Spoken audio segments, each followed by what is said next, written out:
ವಿಷಯಾದಿಗಳು ಇವು ಎಲ್ಲ ಬೆನ್ನಿಗಂಟ್ಕೊಂಡೇ ಬಂದಾವ. ಇವುಗಳಿಂದ ನಾವು ಮುಕ್ತ ಆಗಬೇಕಾದ್ರೆ ಮಾಡಬೇಕಾದ್ದೇನಂದ್ರೆ ಒಂದಿಷ್ಟು ಸಮಯ ತಗೊಂಡು ಶಿವಯೋಗ ಮಾಡ್ಕೋಬೇಕು. ಶಿವಯೋಗ ಅಂದ್ರೆ ನಮ್ಮನ್ನು ನಾವು ಅರಿಯುವುದು ಅಂತ ಕೇಳ್ತೀವಿ. ಮಠಪತಿ ಗುರುಗಳು ಆ ಕಾರ್ಯಕ್ರಮವೊಂದನ್ನು ಕೂಡ ನಡೆಸ್ಕೊತ ಬಂದಾರ. ನಸಿಕಿನೊಳಗ ಪ್ರತಿದಿನ ಶಿವಯೋಗ ಕಾರ್ಯಕ್ರಮವನ್ನು ಆಸಕ್ತರೆಲ್ಲ ಅದರೊಳಗೆ ಭಾಗಿಯಾಗುವುದು, ಎಲ್ಲರೂ ಕೂಡ ಬೇಕಾದ ವಿಷಯಗಳನ್ನು ಕೇಳಿ ತಿಳ್ಕೊಳ್ಳೋದು, ಲಿಂಗಾರ್ಚನೆಯನ್ನ ಮಾಡಿಕೊಳ್ಳೋದು, ತಮ್ಮನ್ನ ತಾವು ಅರಿಯುವ ಪ್ರಯತ್ನವನ್ನ ಮಾಡುವಂತಹ ಕಾರ್ಯಕ್ರಮ. ಅದಕ್ಕೆ ನಾವೆಲ್ಲ ಶಿವಯೋಗವನ್ನ ಮಾಡಿಕೋತ ನಮ್ಮನ್ನ ನಾವು ಅರಿಯುವಂತಹದ್ದು. ನಮ್ಮನ್ನ ನಾವು ಅರಿಯಾಕ ಹೆಂಗ್ ಸಾಧ್ಯಕ್ಕದ ಅಂದ್ರೆ ಇರೋ ಬರೋ ಚಿಂತಿನೆಲ್ಲ ಕೈ ಬಿಟ್ಟಾಗ ನಾವೇನನ್ನೋದು ನಮಗಾರ್ಥ ಆಗ್ತದೆ. ಹಾಗಾಗಿ ಇಲ್ಲದ ವಿಚಾರಗಳನ್ನು ತಲೆಯಾಗ ಹಾಕೊಂಡಿರ್ತೀವಲ್ಲ, ಅದನ್ನೆಲ್ಲ ಬಿಡೋದಕ್ಕೆ ಅದು ಶಿವಯೋಗ.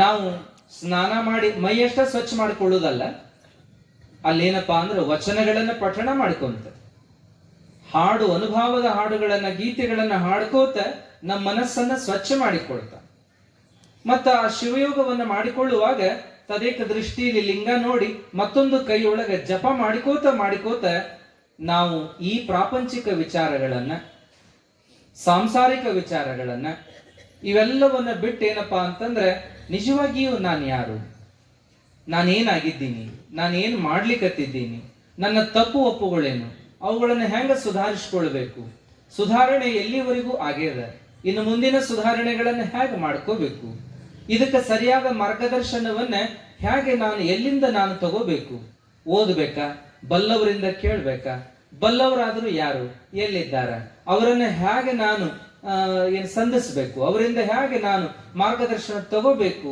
ಅಂತ ನನ್ನೊಳಗ ಒಂದು ಚಿಂತನೆ ನಡೆದಾಗ ಅದು ನಮ್ಮನ್ನು ಆ ದಿಸೆಗೆ ತಗೊಂಡು ಹೋಗ್ಬಿಡುತ್ತದೆ. ಹಾಗಾಗಿ ಮನಸ್ಸಿನ ಬಗ್ಗೆ ಹೇಳುವಾಗ ನಮಗೊಬ್ಬರು ಗುರುಗಳು ಹೇಳ್ತಿದ್ರು, ಮನಸ್ಸೊಳಗೊಂದು ಜಾಗೃತ ಮನಸ್ಸು ಅಂತದ, ಸುಪ್ತ ಮನಸ್ಸು ಅಂತದ. ಜಾಗೃತ ಮನಸ್ಸು ಬರೀ ಹೊರಗ ನೋಡ್ತಿರ್ತದ, ಅವ್ರೇನ್ ಮಾಡಕತ್ತಾರ, ಇವ್ರೇನ್ ಮಾಡಕತ್ತಾರ, ನಾ ಏನ್ ಮಾಡಬೇಕು, ಅವ್ರಿಗಿಂತ ನಾ ಹೆಂಗ್ ಮುಂದೆ ಬರಬೇಕು, ಇದು ಜಾಗೃತ ಮನಸ್ಸು ಮಾಡ್ತಕ್ಕಂಥ. ಸುಪ್ತ ಮನಸ್ಸೇನಪ್ಪಾ ಅಂದ್ರೆ ಶಾಂತವಾಗಿರ್ತದೆ. ಯಾವಾಗ ನಾವು ಸಮಾಧಾನವಾಗಿ ಅನ್ಕೊಳ್ತೀವೋ, ಏನನ್ನೋ ಹೇಳ್ಕೋತೀವೋ, ಏನ್ ಆಗ್ಬೇಕು ಅಂತ ನಾವು ಅದನ್ನ ಸಂಕಲ್ಪ ಮಾಡ್ಕೋತೀವೋ, ಅದು ಈಡೇರಿಸಾಕ ಪ್ರಯತ್ನ ಮಾಡ್ತದ, ಅದು ಸುಪ್ತ ಮನಸ್ಸು ಅಂತ ಹೇಳಿ. ಅದಕ್ಕೆ ತನ್ನದೇ ಆದ ಶಕ್ತಿ ಅದ ಅನ್ನುವಂತಹದ್ದು.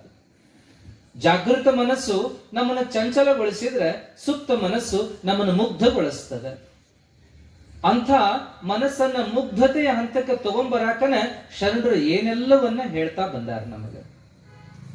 ನಾವೇನ್ ಮಾಡಕತ್ತೀವಿ ಅಂದ್ರೆ ಜಾಗೃತ ಮನಸ್ಸಿನ ಹಿಂದೆ ಬೆನ್ ಹತ್ತಿ ನಾವು ಇನ್ನಟ್ಟು ಹುಷಾರಾಗಬೇಕು, ಮತ್ತಟ್ಟು ಹುಷಾರಾಗಬೇಕು, ಚಾಲಾಕಿ ಆಗ್ಬೇಕು, ಪ್ರಪಂಚ ಬಹಳ ಸ್ಪೀಡ್ ಅದ, ಅದರ ತಕ್ಕಂಗ ಹೋಗ್ಬೇಕು ಅಂತ ಏನೇನೋ ಮಾಡಕತ್ತೀವಿ.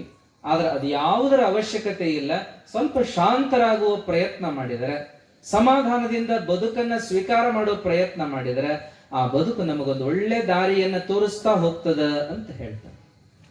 ಅದಕ್ಕೆ ನೋಡ್ರಿ, ಒಂದು ಉದಾಹರಣೆ ಕೊಡ್ತಾರಲ್ಲ, ಏನಪ್ಪಾ ಅಂದ್ರೆ ಬೆಳಿಗ್ಗೆ ದೌಡೇಳಬೇಕು ಅಂತೀವಿ, ಆಗವಲ್ದು ಅನ್ನೋರು ಸಹ ಏನಪ್ಪಾ ಅಂದ್ರೆ ಊರಿಗೆ ಹೋಗ್ಬೇಕಾಗ್ಯದ, ನಸಕನ್ಯಾಗ 5 ಗಂಟೆಗೆ ಬಸ್ ಅದ ಅಂದಾಗ ಏನಪ್ಪಾ ಅನ್ಕೊಂಡ್ ಮಕ್ಕೋತೀವಿ, 5 ಗಂಟೆಗೆ ಬಸ್ ಅದ, 4ಕ್ಕೆ ಎದ್ದು ತಯಾರಾದ್ರನ ಬಸ್ ಹಿಡಿಯಕ್ ಸಾಧ್ಯತೆ ಇಲ್ಲಿ ಕರಿಲ್ಲ, 4ಕ್ಕೆ ಏಳ್ಬೇಕು ಅನ್ಕೊಂಡು ಮಲ್ಕೊಂಡ್ರಿ ಅಂದ್ರೆ ಅದರಲ್ಲಿ ಒಂದೊಂದು ಮಾತುಗಳು ನಮ್ಮ ಮೇಲೆ ಪರಿಣಾಮ ಮಾಡ್ತಾವ. ಪರಿಣಾಮ ಬೀರಿದ ಮಾತುಗಳನ್ನ ಮನದೊಳಗೆ ಹಿಡ್ಕೋತೀವಿ, ಅದನ್ನ ಚಿಂತನೆ ಮಾಡ್ಕೋತ ಹೋಗ್ತೀವಿ. ಮನಿ ಮುಟ್ಟುತಕಾರು ಚಿಂತನೆ ಮಾಡ್ತೀವಲ್ಲ, ಮತ್ತ ಅದಕ್ಕೂ ಮುಂಚೆ ನಮಗೇನು ಆಗಕ್ ಸಾಧ್ಯ ಆಗುದಿಲ್ಲ. ಆತು ಮತ್ ಮನೆಗೆ ಹೋದ್ಮೇಲೆ ನಮ್ ಜೀವನಕ್ಕೆ ನಾವು ಬೀಳ್ತೀವಿ. ಈ ವಿಚಾರ ಅಲ್ಲೇ ಉಳಿದು ಬಿಡ್ತಾವ ಅಂತೇನಿಲ್ಲ. ಬಿತ್ತಿದ ಬೀಜ ಪರಿಣಾಮ ಉಂಟು ಮಾಡಿದ ಮಾತುಗಳು ನಮ್ಮನ್ನ ಸಂದರ್ಭ ಬಂದಾಗ ಎಚ್ಚರಿಸ್ತಾವ, ನಮ್ಮನ್ನ ಜಾಗೃತರನ್ನಾಗಿ ಮಾಡ್ತಾವ. ಆ ಸಂದರ್ಭದೊಳಗ ಏನಾದ್ರೂ ಒಂದು ನಿರ್ಣಯ ತಗೊಳ್ಬೇಕಾದಾಗ ನಾವು ಅವಶ್ಯವಾಗಿ ಒಳ್ಳೆಯ ನಿರ್ಣಯವನ್ನೇ ತಗೊಳ್ಳಿಕ್ಕೆ ಅವು ಶಕ್ತಿಯನ್ನ ಕೊಡ್ತಾವ. ಹಾಗಾಗಿ ಏನ್ ಹೇಳಿದ್ರು ಅಂತಂದ್ರೆ ಅನುಭವ ಮಾಡ್ರಿ, ಚಿಂತನೆಯನ್ನ ಮಾಡ್ರಿ ಅಂತ ಶರಣರು ಹೇಳ್ತಾ ಬಂದಾರ. ಬೆಳಗಾಗಿ ಎದ್ದು ಶಿವಯೋಗ, ಮಧ್ಯಾಹ್ನ ಕಾಯಕ ಮತ್ತು ಸಂಜೆ ಅನುಭವ. ಈ ಮೂರನ್ನು ನೀವು ಮಾಡ್ತಾ ಬರ್ರಿ ಅಂತ ನಮಗ ಶರಣರು ಕಲಿಸ್ಕೊಡ್ತಾ ಬಂದಾಗ, ಒಮ್ಮೆ ನಾವು ಎಂ ಕಲಬುರ್ಗಿ ಅವರನ್ನ ಭೇಟಿ ಆಗ್ಲಿಕ್ಕೆ ಹೋಗಿದ್ವಿ. ಸಮಯ ಕೇಳಿದ್ವಿ. ಅವರು ಕೊಟ್ಟ ಸಮಯಕ್ಕಿಂತ ಸ್ವಲ್ಪ ತಡವಾಗಿ ಹೋಗೋ ಸಂದರ್ಭ ಬಂತು. ಅವರಾದರೂ ಬಹಳ ಕೆಲಸಗಳಲ್ಲಿ ತಮ್ಮನ್ನು ತೊಡಗಿಸಿಕೊಂಡಂಥವರು. ಅವರು ತಡವಾಗಿ ಹೋದರೂ ಕೂಡ ಪ್ರೀತಿಯಿಂದ ಬರಮಾಡಿಕೊಂಡು, ಸಮಯ ಬಹಳ ತಲ್ಲ ಸ್ವಾಮೀಜಿ, ಮತ್ತ ನಾವು ಬೇರೆ ಕೆಲಸದಲ್ಲಿ ತೊಡಗೋರಿದ್ವಿ ಅಂತ ಹೇಳಿದರು.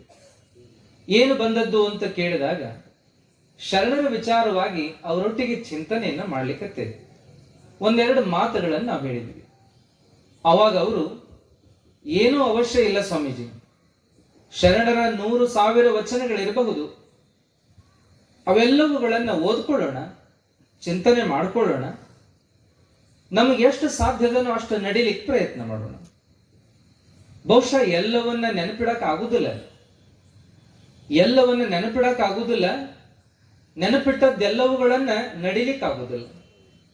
ಯಾರೋ ಒಬ್ರು ಹೇಳ್ತಾರಲ್ಲ, 100,000 ಪುಸ್ತಕ ಓದಪ್ಪ, ಅದರಾಗ ಒಂದು 4 ಮಾತು ನೆನಪಿಡಪ್ಪ. ನೆನಪಿಟ್ಟ 4 ಮಾತು ಬಹುಶಃ ನಿನ್ನ ಮನಸ್ಸಿನಾಗ ಸದಾ ಉಳಿತಾವಂತೇನಿಲ್ಲ.